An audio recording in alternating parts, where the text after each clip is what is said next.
So you clicked on this and you're probably like, oh no, another video about being productive. But in reality, yes, it is another video about being so productive that you can get more done in a day than others will in 30 days. Or really, you'll be so productive that you're gonna get more done in one day than you ever have in your life. If we haven't met yet, hey there, how's it going? My name is Doug, and my wife Haley and I run several online social media based businesses, and we do it all while working part-time hours, hanging out with our 4 kids, we homeschool them, we get to go do hobbies, and basically have a really fun and fulfilling life with them. And so if you wanna be able to do that while still making money online or doing something for yourself, then hit subscribe, like this video, and let's go ahead and jump into it. Okay, so in order to be productive, again, I'm going to take you through 5 different steps, and it's extremely important that we do this in order because the 5 steps are going to build on top of each other. So the first thing that we need to do is we need to simplify.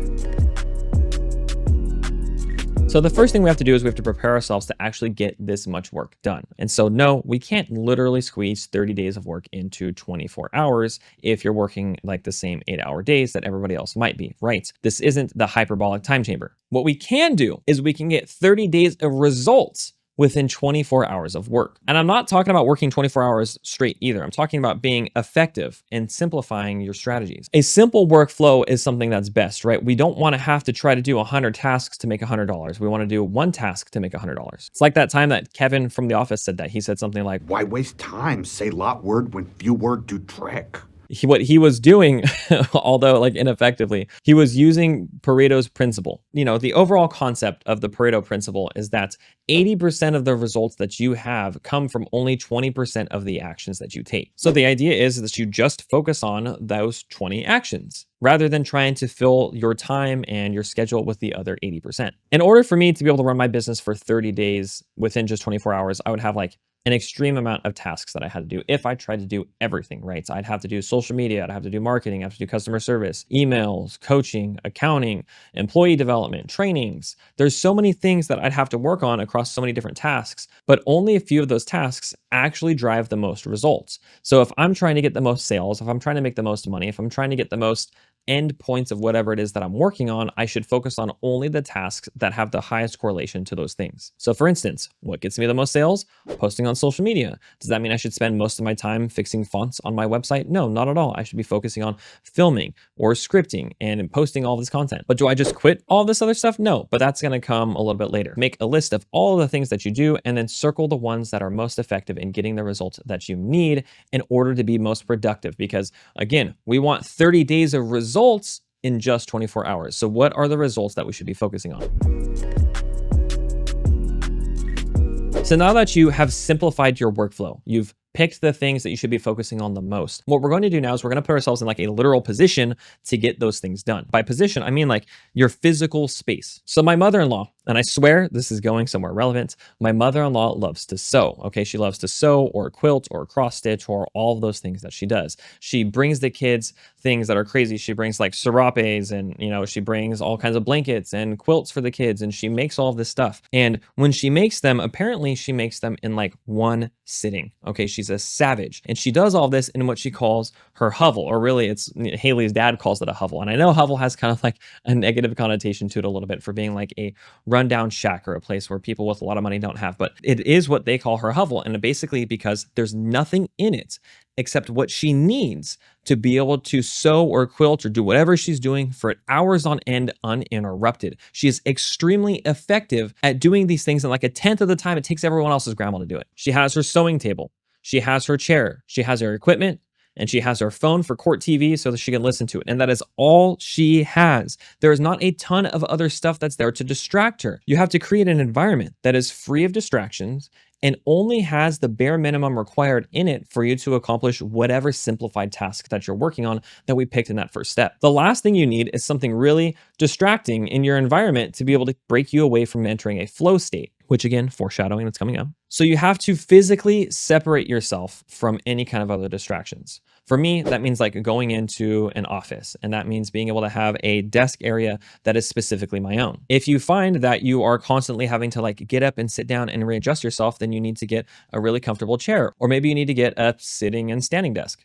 Maybe you need to get some type of like noise canceling headphone IM things to where they block out so much sound that your wife can sneak up on you and you never even know it. Or maybe your wrists hurt while you're sitting there typing, and so you need to use that as an excuse to buy an overly complex and expensive ergonomic keyboard to make sure that your wrists don't hurt anymore, which I promise it does actually help. Basically, you need to create some type of environment to where things are not distracting you. Now that you have that set up, we need to figure out how to structure our time so we are most effective. Because you see, if we're not spending the right amount of time on the right things, we're not going to get as much done. And so we need to figure out some type of a schedule or structure that's going to be most efficient for us. And so Cal Newport in his book, Deep Work, actually talks about being able to structure your schedule in ways that let you get a ton of very focused, high value work done in specific sections or blocks. And he recommends doing this because we need to be able to separate like our high value tasks and low value tasks, because like every time you try to swap or alternate, there's actually a period of time in which it takes you to adjust to doing that new task. So if we can block out a section that is specifically just for doing something from that 80% of result generating work, you know, that those 20% of actions that we have, then your work is going to output at a much higher level in that time block. And so time blocking is exactly what it sounds like. You're basically just blocking off certain periods in your calendar or in your schedule for the day to do certain types of tasks. So for me, for instance,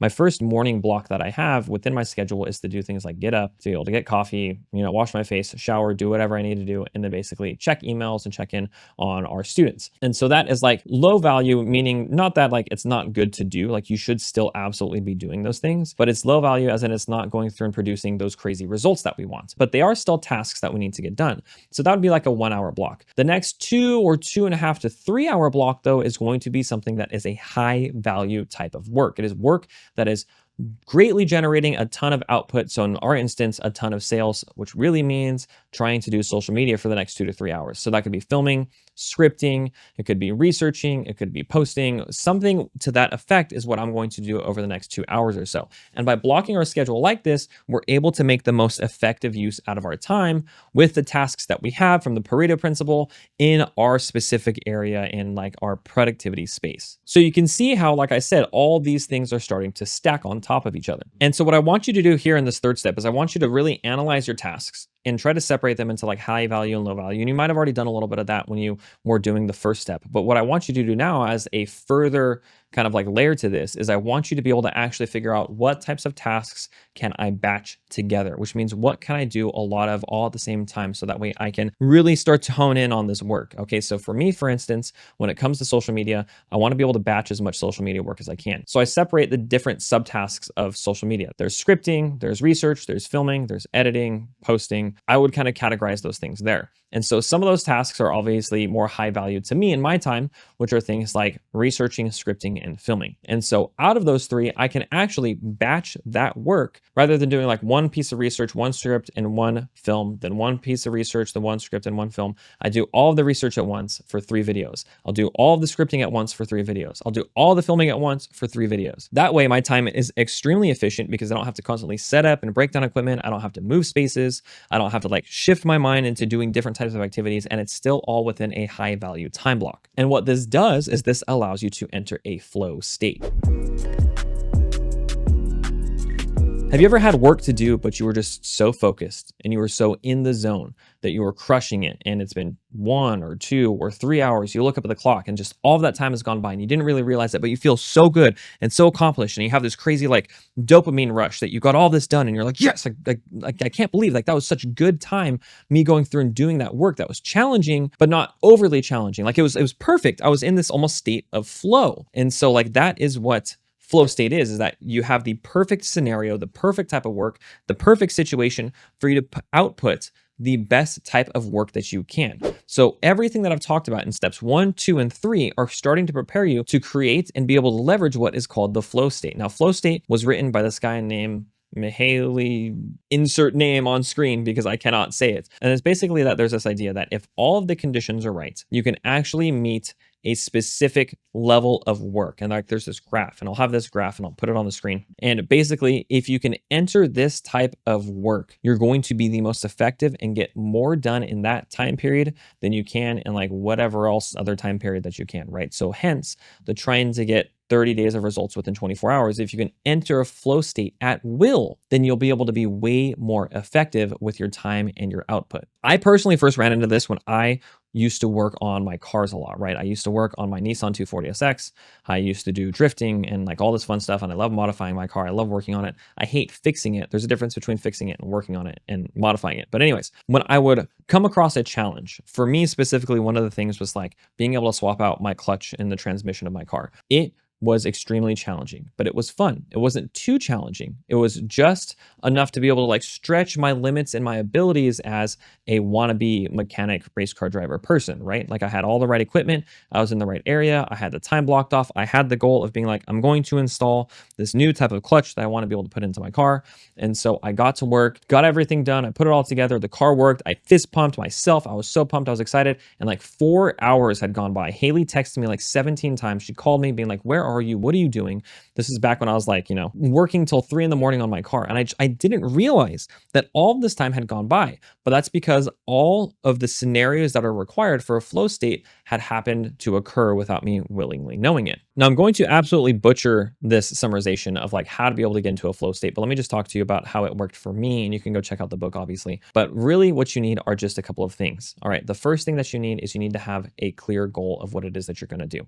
You need to know what you're trying to do within this time period of work that you're doing. The second thing that you need is you need a clear space in order to be able to make it happen. A productive desk setup, a hovel. It could be your garage with all of your tools laid out that you need to be able to accomplish whatever task it is. It needs to be the right level of challenge. It cannot be so easy that you're getting bored, but it can't be too difficult to where you feel like you're going to get nowhere with whatever it is that you're doing. And one of the most important things that you need is you need to have some type of immediate feedback, or you need to have some type of an immediate result for when you're going through and, trying to produce this flow state. For me, when I was working on my car, it was like every bolt that went in was a feeling of feedback that something was working right. All the pieces were just assembling themselves or coming out very easily. I wasn't having to fight a bunch, or I wasn't getting stopped constantly because there was this crazy roadblock and it interrupted myself in terms of like what I was trying to do. I could have immediate feedback that something was going to happen and that I was making progress. I could see literally the like 48 different pieces that I had to put back together in my car. I could see them going in one step at a time. If you're working on something that's obviously not physical, like a car, and you're working on a computer, maybe it's something like a task list. Maybe you set yourself milestones that you can check off as you're going. It's like, okay, if I'm entering a flow state for when I'm trying to script these videos,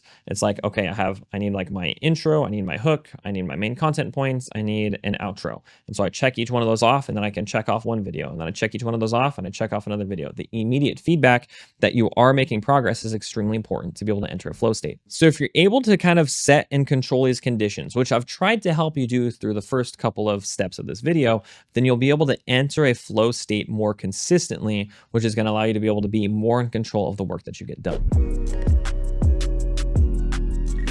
So the fifth step that you need in order to be able to get all of this work done in just a 24-hour period, or really whatever time period you want. Basically, if the fifth step to being more productive in whatever it is that you do is you need to learn when to outsource and you need to learn when to automate. So the idea is that you're going to be only working on the most important tasks that you can and that you're willing to do in your right space, in a flow state, in the right amounts of time, right? In the right schedule that's going to be working for you. But you obviously have all these other things that you need to go through and accomplish. Like I said earlier in the video, I still have to do things like send emails. I still have to train employees. I still have to coach our students. I still have to be able to check like on our website. I still have to be able to raise my kids and talk to them and teach them and homeschool them. And then, I have all these other things that I have to be able to do basically like in my day-to-day life. If I'm not still doing those things, then I'm not going to be accomplished in whatever it is that I'm trying to do. So let's talk about my business specifically. I've already kind of addressed and talked about the 20% of things that are going to be creating 80% of my revenue, right? That's basically posting on social media.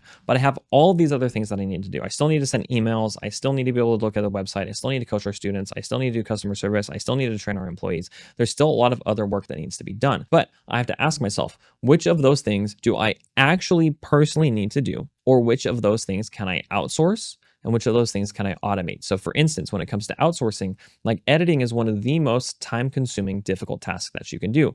And thank you to all the video editors that are out there that are doing this, because it's an extremely difficult, time-consuming task that I personally don't want to do all the time. So I'm able to outsource all of my editing, which is going to save me time. I can replace that time with more high value activities specifically to my business. You can also ask yourself about automating things. How can I automate some type of task? So for instance, like sales funnels is a way to be able to automate anything that you're doing when it comes to like getting people to buy an ebook or buy a course or, any kind of product. Could be physical, digital, something that you're selling online, right? A sales funnel is basically an automation process. Basically, people click on a piece of social media content. They hear you have a call to action. Like you can check out my free 5-hour training down in the description below, which is actually there if you want to go through and click it. And so after you click that, you'll actually get the freebie that you were looking for. And then you will actually be taken through a series of pages that informs you, educates you, but then also sells you on potentially whatever product it is that somebody's selling. And so the process of selling is now being automated through a funnel. Or for instance, like let's say that you run a mentorship or coaching program or something like that, and you have students that you're constantly onboarding rather than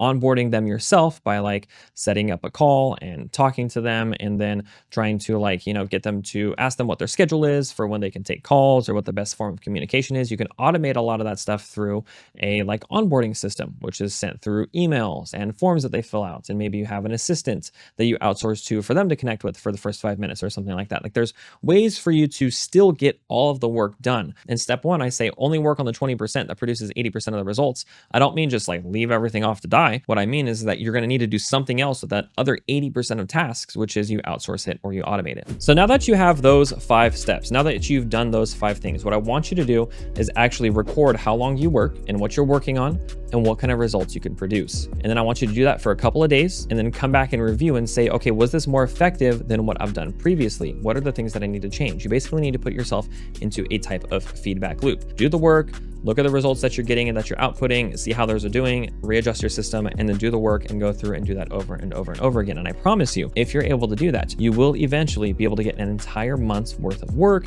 done in just a 24-hour working period. So hopefully that helped out. Hopefully you got some value out of this video. If you did, feel free to drop a comment down in the comments below, like the video, subscribe, do all the usual stuff. And again, if you are looking for ways to be able to do this type of work online and run a social media based type of business, down in the description below, you can check out my free 5-hour training. I wasn't just saying that as an example. I really do have one down in the description below that you can check out. It's totally free, and I promise there's a ton of value that's in there. So that being said, that's all I have for today's video, and I'll see you guys in the next one.